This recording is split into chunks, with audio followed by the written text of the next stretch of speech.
Okay, so in this section of the evaluation, we're going to be talking about the different types of technology we used in order to create our main production and our ancillary tasks. So here is our basic image that we started with in terms of the poster that we were designing. So we used a HD SLR camera to take this image and use several other features included upon that to get the correct contrast of light and dark and framing of the participant. So if we take this down and this, you can see this is a secondary image we took, much darker with the same subject in a different position, almost completely covered in shadow, in order to give a much more silhouetted feel to the image. Once we layered over the original image, you have a very faint outline of the previous silhouetted version of the character, as well as the quite distinct and eye-catching light coming off of the face of the second image.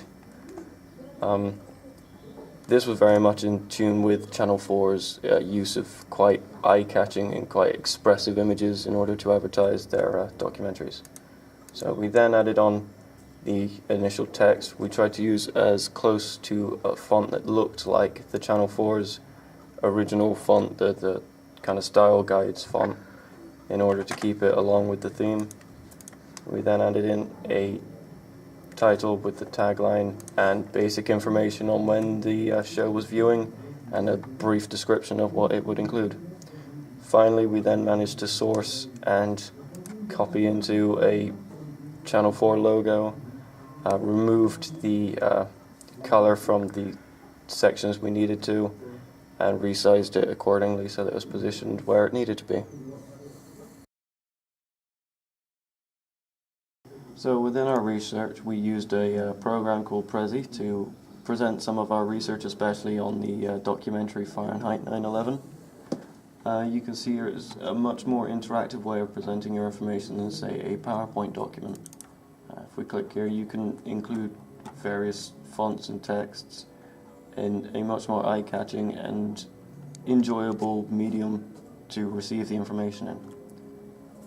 So obviously you can use it in a various number of ways. You can include your own print screens and images easily, as well as video clips, although there are no examples of video clips in this Prezi. And the use of the different tools within the programs, such as the different arrows, make it quite easy to follow the train of thought you're trying to get across with your information, and make it much easier to absorb the information provided. Prezi can be used in a various number of ways, especially in evaluations and analysis of different texts. It's incredibly helpful, and we used it for several research tasks, as well as planning to use it for evaluation tasks as well. And that is our brief description of Prezi. So we used YouTube as a research tool, as well as a tool for getting a lot more feedback from the public.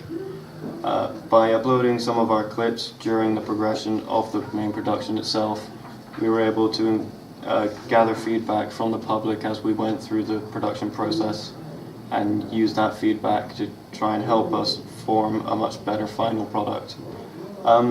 We could also use it for research purposes. We also were able to quite easily get a hold of clips of other documentaries, so we could get a much better understanding of the form and what kind of way we wanted to present our documentary, to whether or not you wanted to go with the general or most common methods of documentary making, or try and put our own twist upon it. Finally, we also used YouTube to help us a lot with understanding copyright problems, especially with using some copyrighted music. It's very difficult to try and get a hold of, say, the actual original creators of said music. So putting a disclaimer upon a video's description doesn't fully protect you from copyright, but it does sometimes help, as you are not claiming it as your own work from the start.